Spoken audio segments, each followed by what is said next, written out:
তাৰ মানে এই আঁচনিখন এদিনীয়া আঁচনি নহয়। আজি যি মহিলাক আজি আমি ইয়াত মাতি আনিছোঁ, এই মহিলাসকলক আমি 3 বাৰ, আজি এবাৰ মাতিছোঁ, অহা বছৰ আমি আকৌ মাতিম, তাৰ পিছত আমি আকৌ মাতিম। মোৰ উদ্দেশ্য হ'ল 10,000, 25,000 আৰু 50,000, 85,000 টকা আপোনালোকৰ হাতত চৰকাৰৰ পৰা পোৱাৰ আমি ব্যৱস্থা কৰি দিম। এতিয়া আমাৰ বহুত মানুহ আছে যোনে ক'ব কৈছে দিব নেকি, চৰকাৰে ক'লেই দিব না। আজিৰ 1 বছৰ কংগ্ৰেছৰ মানুহবিলাকে কি মাথা মাৰি আছিলে, তহঁতক নিদিয়ে, হিমন্ত বিশ্ব শৰ্মাই ঠগালে, কৈ আছিলে নে নাই? আছিল নে নাই? কি কৈছিল কংগ্ৰেছবিলাকে যে আমি মহিলাসকলক টকাটো নিদিওঁ, আমি তেওঁলোকক ঠগালো। সেইকাৰণে আজি নলবাৰীৰ কংগ্ৰেছবিলাকে এদিনৰ বাবেও লুকাই থাকিব লাগে নে নাই? থাকিব লাগে নে নাই? কাৰণ ইমান দিন তেওঁলোকে আমাৰ মহিলাসকলক বিপথে কৈ আছিলে যে চৰকাৰে নিদিয়ে, নহয় এনে গছপুলি ৰুৱালে, এনে দৌৰাদৌৰি কৰালে, হয়নে নহয়? আজি কিন্তু আপোনালোকে সকলোৱে দেখা পালে যে হিমন্ত বিশ্ব শৰ্মাই যি কয় তাক আখৰে আখৰে পালন কৰে। তাত কোনো ধৰণৰ কাকো আজিলৈকে আমি কেতিয়াও প্ৰবঞ্চনা কহিলাই নিজৰ 10,000 টকা গোটলৈকে লৈ যায়, তেতিয়ালে গোটত 1 লাখ টকা হ'ব। আৰু 1 লাখ টকা ডাঙৰ টকা। যদি একেলগে আমি গোটটোক শক্তিশালী কৰোঁ, 1 লাখ টকা যদি আমি গোটটোত ব্যৱহাৰ কৰোঁ, বেংকে আমাক আৰু লোন দিব গোটটোক। কাৰণ যিকোনো গোটৰ যদি 1 লাখ টকা বেংকত দেখা পায়, তেতিয়াহ'লে সেই গ্ৰুপটোক বেংকে আৰু বেছি লোন দিব আগবাঢ়ি আহিবই, তাত কোনো সন্দেহ নাই। 1 লাখ টকা লৈ গোটটোৱে আমি নিজাকৈ বিভিন্ন ব্যৱসায়ো কৰিব পাৰোঁ। আৰু যদি কোনোবা মহিলাই ভাবে যে নহয় মই গোটটোক টকা নিদিওঁ, আমি গোটত এই টকাটো নিদিওঁ কাৰণ গোটটো আমাৰ চলি আছে, এই 10,000 টকা দি আমি নিজৰ কিবা নহয় কিবা ব্যৱসায় কৰিম, গৰু থাকিব, ছাগলী থাকিব, কিবা আমি ব্যৱসায় কৰিম, তাঁত শিল্প থাকিব। তৃতীয় মই আৰু এটা কথা কৈছোঁ যে আমাৰ ঘৰখন স্বামী আৰু পত্নীৰ মাজত চলে। আমি দুজন নহয়, দুজন মিলি আমি এজন, এইটোৱে আমাৰ পৰিয়ালৰ ধাৰণা। হিন্দু মানুহে পৰিয়াল বুলি ক'লে এজন বুজে। যদি মহিলাগৰাকীয়ে নিজৰ হাজবেণ্ড বা স্বামীৰ ব্যৱসায়টো যদি এই টকাটো খটাই, ঘৰৰ উৎপাদন বাঢ়িব। কোনোবাৰ হাজবেণ্ডৰ সৰু পাণ তামোলৰ দোকান এখন আছে, এই 10,000 টকাটো যদি দোকানখনত পায়, ঘৰৰে উপাৰ্জন বাঢ়িব। এতিয়া গ্ৰুপত দিব পাৰে, নিজে উপাৰ্জন কৰিব পাৰে, বা আপোনালোকে ঘৰৰ ব্যৱসায়, মই স্বামীৰ ব্যৱসায় বুলি কোৱা নাই, ঘৰৰ ব্যৱসায়টো এই পুঁজিটো আপোনালোকে দিব পাৰে। ইয়াৰ পিছত আজি কি তাৰিখ হ'ল? আজি হ'ল আমাৰ 22 আগষ্ট। অহা বছৰ আমাৰ অফিচাৰসকল আপোনালোকৰ ঘৰে ঘৰে যাব, 40,000 পৰিয়ালৰ ঘৰে ঘৰে যাব। আৰু আমি আপোনালোকক এখন কাগজ দিম যে আপোনালোকে এই টকাটো কি কামত ব্যৱহাৰ কৰিলে। বোলে মই মোবাইল কিনি দিলোঁ, তেতিয়াহ'লে আৰু আমি গ'লো আৰু মোবাইলতে থাকি গ'লো, ঠিক আছে। বোলে নহয়, এই টকাটো আমি ভাল কামত ব্যৱহাৰ কৰিছোঁ। ভাল কামটো কি মই জানিব নোখোজো,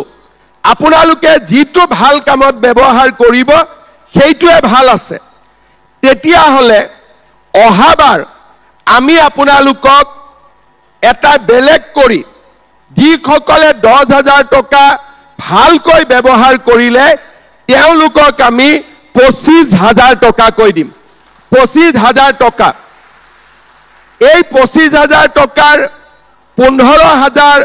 চৰকাৰে দিব, 10,000 টকা বেংকে দিব। তাৰ পিছত আকৌ আমি চাম যে এই 25,000 টকা আপোনালোকে কেনেকে ব্যৱহাৰ কৰিলে যদি এই 10,000 আৰু 25,000 দুইটা টকা যদি আপোনালোকে ভাল কৰি ব্যৱহাৰ কৰে অহাবাৰ আমি আপোনালোকক বেংকৰ পৰা 50,000 টকা আপোনালোকক আমি ঋণ দিম সুদ আমি দিম আৰু 50,000 টকাৰ 25% আমি সাবসিডি হিচাপে বেংকক দিম তাৰ মানে এই আঁচনিখন এদিনীয়া আঁচনি নহয় আজি যি মহিলাক আজি আমি ইয়াত মাতি আনিছো এই মহিলাসকলক আমি 3বাৰ আজি এবাৰ মাতিছো অহা বছৰ আমি আকৌ মাতিম তাৰ পিছত আকৌ মাতিম মোৰ উদ্দেশ্য হল 10,000 25,000 আৰু 50,000 85,000 টকা আপোনালোকৰ হাতত চৰকাৰৰ পৰা পুৱাৰ আমি ব্যৱস্থা কৰি দিম এতিয়া আমাৰ বহুত মানুহ আছে জুনে কব কৈছে দিব নেকি চৰকাৰে কলে দিব না আজিৰ 1 বছৰ কংগ্ৰেছৰ মানুহবিলাকে কি মাথা মাৰি আছিল তহঁতক নিদিয়ে হিমন্ত বিশ্ব শৰ্মাই ঠগালে কৈ আছিল নে নাই কি কৈছিল কংগ্ৰেছ বিলাকে যে আমি মহিলাসকলক টকাটো নিদিও আমি তেওঁলোকক ঠগালো সেই কাৰণে আজি নলবাৰীৰ কংগ্ৰেছ বিলাকে এদিনৰ বাবে লুকাই থাকিব লাগে নে নাই কাৰণ ইমান দিন তেওঁলোকে আমাৰ মহিলাসকলক বিপথে কৈ আছিল যে চৰকাৰে নিদিয়ে নহয় এনে গছপুলি ৰুৱালে এনে দৌৰাদৌৰি কৰালে হয় নে নহয় আজি কিন্তু আপোনালোকে সকলোৱে দেখা পালে যে হিমন্ত বিশ্ব শৰ্মাই যি কয় তাক আখৰে আখৰে পালন কৰে তাত কোনো ধৰণৰ কাকো আজিলৈকে আমি কেতিয়াও প্ৰবঞ্চনা কৰা নাই যোৱাবাৰ ইলেকশ্যনৰ আগতে যেতিয়া আমি অৰুণোদয় আঁচনি আনিছিলো তেতিয়া কংগ্ৰেছ বিলাকে কি কৈছিল এইবিলাক ইলেকশ্যন বুলি আনিছে ভেলকিবাজি ইলেকশ্যনৰ পিছত নাথাকে এইবোৰ কিন্তু আজি 5 বছৰ অৰুণোদয় থাকিলে নে নাথাকিলে যোৱাবাৰ ছোৱালীবিলাকক আমি নিযুত মইনা দিলো বোলে নহয় ইলেকশ্যন বুলি দিছে অহাবাৰ বন্ধ হৈ যাব আকৌ এইবাৰ আমি ছোৱালীবিলাকক আকৌ ফৰ্ম দিছো নে নাই দিয়া তাৰ মানে আমাৰ চৰকাৰে আজিলৈকে আমি যি কথা কৈছো তাৰ পৰা আমি আঁতৰি অহা নাই যিসকল আই মাতৃয়ে সুন্দৰভাৱে টকাটো ব্যৱহাৰ কৰিব মই আজি আপোনালোকক কথা দিছো এই জায়গাটো হল মোৰ নিজৰ বাবাৰ জন্মভূমি ইয়াতে মই কথা দিছো আপোনালোকক আমি আৰু 25,000 টকা দিম মাত্ৰ এই টকাটো পাবৰ কাৰণে আপোনালোকে মোক সহযোগিতা কৰিব লাগিব মোবাইল কিনি দিলে মই সহায় কৰিব নোৱাৰিম হবনে যদি মোবাইল কিনি দিয়ে তেতিয়াতো মই একো কৰিব নোৱাৰিম ভাল কামত ব্যৱহাৰ কৰিব ভাল কামটো মই আপোনালোকক নিশিকাও মনতে যিটোৱে ভাল কাম বুলি ভাবে বোলে গ্ৰুপত টকা কেইটা থম বোলে নিজে খৰচ কৰিম বা আমি ঘৰৰ ব্যৱসায়ত দিম যিটোৱে কৰে মাত্ৰ 1 বছৰ পিছত যেতিয়া মই আপোনালোকক সুধিম যে কি কামত টকাটো খৰচ কৰিলে আপোনালোকে যাতে কামটো আমাক দেখুৱাব পাৰে হবনে এই গ্যালাৰীত বহি থকা বাইদেউসকলে বুজিছে নে নাই বুজিছে দিয়ক বুজিছে যদি তাৰ পৰা এটা হাত চাপৰি বজাওক সেটা মই বুজিম বঢ়িয়া এইফালে থকা আই মাতৃসকল বুজিছে নে নাই ভাল কৰি বুজিছে এই দূৰত থকা বাইদেউসকল বুজিছে নে নাই ভাল কৰি বুজিছে সেই কাৰণে আজি আমি নলবাৰীৰ পৰা এই কাৰ্যসূচী আৰম্ভ কৰিলো বিহালীত আমি 3 মাহ আগতে এই পইচা দিছিলো আমি যেতিয়া বিহালীত অনুসন্ধান কৰিছো ম্যাক্সিমাম মহিলাই টকাটো ভাল কামত ব্যৱহাৰ কৰিছে তাৰ মানে তেওঁলোকে 25,000ৰ ফালে গৈ আছে নলবাৰীটো মোৰ বিশ্বাস আছে যে আপোনালোকে এই টকাটো ভাল কৰি ব্যৱহাৰ কৰিব আৰু আজি ইমান ধুনীয়াকৈ আপোনালোকক মাতি আনি ইমান মৰম কৰি সিলেকশনৰ পৰা আৰম্ভ কৰি ফৰ্ম ফিলআপৰ পৰা এই গোটেই কামখিনি নলবাৰীত ধুনীয়াকৈ কোনে কৰি দিলে আমাৰ মন্ত্ৰী জয়ন্ত মল্ল বৰুৱা ডাঙৰীয়াই কৰি দিলে সেই কাৰণে এই যে আপোনালোকক আগবঢ়াই আনিছে ইমান ধুনীয়াকৈ মিটিং পাতিছে কাউন্টাৰ খুলিছে ধুনীয়াকৈ চেক দিব এই গোটেইখিনি কাৰ কাৰণে হৈছে জয়ন্ত মল্ল বৰুৱাৰ কাৰণে হৈছে সেই কাৰণে ইলেকশনত জয়ন্ত মল্ল বৰুৱাক একদম ডাবল ভোট দি দিব দিবনে নিদিব দিবনে নিদিব বঢ়িয়া এতিয়া ৰাইজক মই এটাই অনুৰোধ কৰিম বহুত দীঘলকৈ আজি ভাষণ দিয়াৰ প্ৰয়োজন নাই সকলোকে ভাষণ দিব মই আৰু সুবিধা পাম এটা মোৰ অনুৰোধ 70টা কাউন্টাৰ বনাইছে মহিলা হল 40,000 70 পূৰণ 500 যেনে তেনে 35,000 মহিলা হ'ব আমি মিটিং কৰি যোৱাৰ পিছতো চেকখনত লাইন লৈ লওঁতে 3-4টা 5টা বাজি যাব